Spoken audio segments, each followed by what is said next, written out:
أعوذ بالله من الشيطان الرجيم. بسم الله الرحمن الرحيم. الرحمن علم القرآن خلق الإنسان علمه البيان. الشمس والقمر بحسبان والنجم والشجر يسجدان والسماء رفعها ووضع الميزان ألا تطغوا في الميزان وأقيموا الوزن بالقسط ولا تخسروا الميزان. والأرض وضعها للأنام فيها فاكهة والنخل ذات الأكمام والحب ذو العصف والريحان فبأي آلاء ربكما تكذبان. خلق الإنسان من صلصال كالفخار وخلق الجان من مارج من نار فبأي آلاء ربكما تكذبان. رب المشرقين ورب المغربين فبأي آلاء ربكما تكذبان. مرج البحرين يلتقيان بينهما برزخ لا يبغيان فبأي آلاء ربكما تكذبان. يخرج منهما اللؤلؤ والمرجان فبأي آلاء ربكما تكذبان. وله الجوار المنشآت في البحر كالأعلام فبأي آلاء ربكما تكذبان. كل من عليها فان ويبقى وجه ربك ذو الجلال والإكرام فبأي آلاء ربكما تكذبان. يسأله من في السماوات والأرض كل يوم هو في شأن فبأي آلاء ربكما تكذبان. سنفرغ لكم أيها الثقلان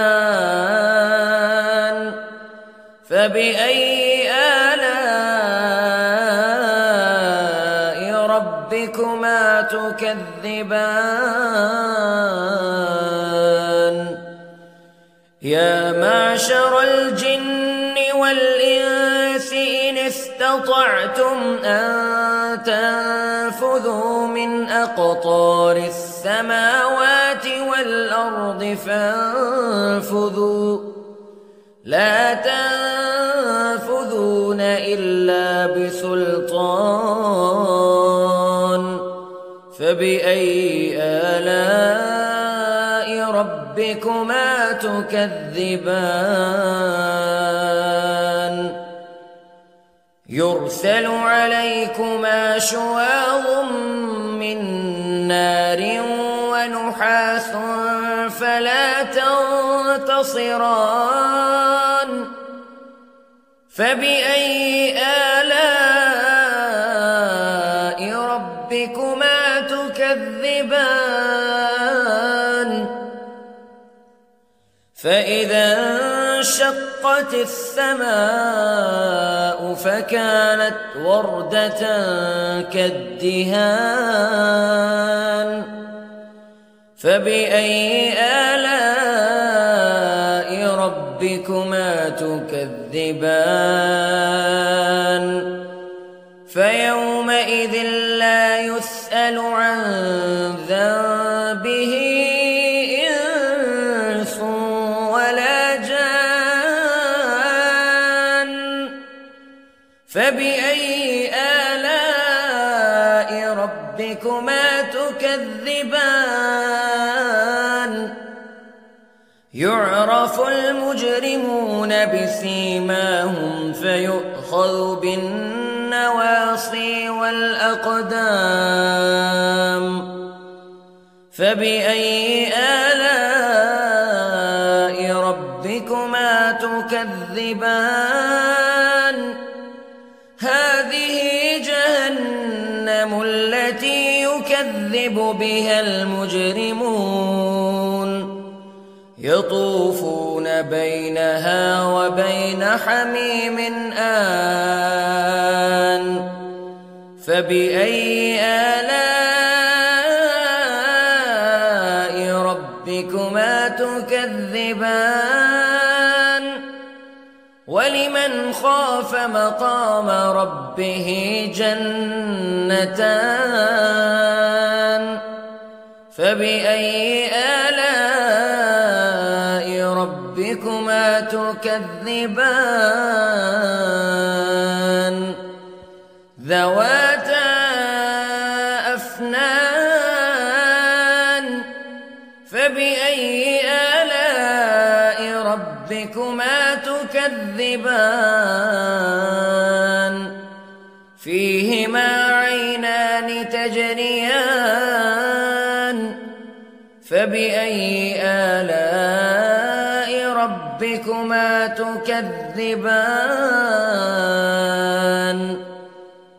فيهما من كل فاكهة زوجان فبأي آلاء ربكما تكذبان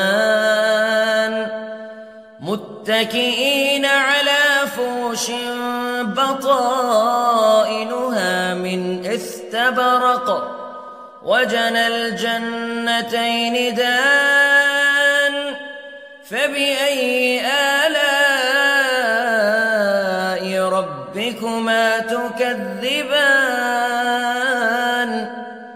فيهن قاصرات الطرف لم يطمثهن إنس قبلهم ولا جان فبأي آلاء ربكما تكذبان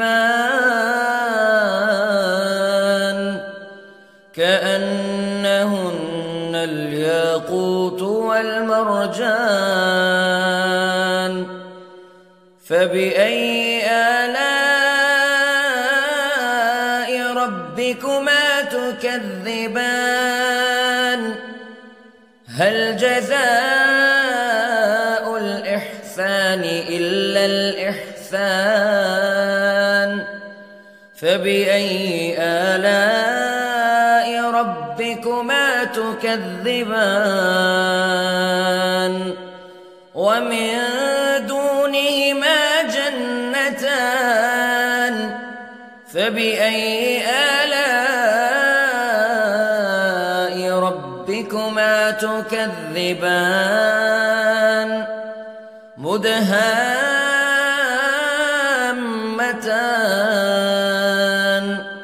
فبأي آلاء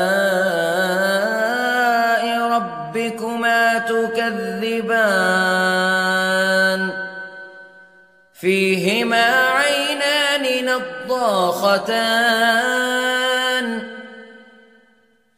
فبأي آلاء ربكما تكذبان فيهما فاكهة ونخل ورمان فبأي آلاء ربكما تكذبان فيهن خيرات حسان فبأي آلاء ربكما تكذبان حور مقصورات في الخيام فبأي آلاء ربكما تكذبان لم يطمثهن إنس قبلهم ولا جان فبأي آلاء ربكما تكذبان متكئين على رفرف خضر وعبقري حسان فبأي آلاء ربكما تكذبان تبارك اسم ربك ذي الجلال والإكرام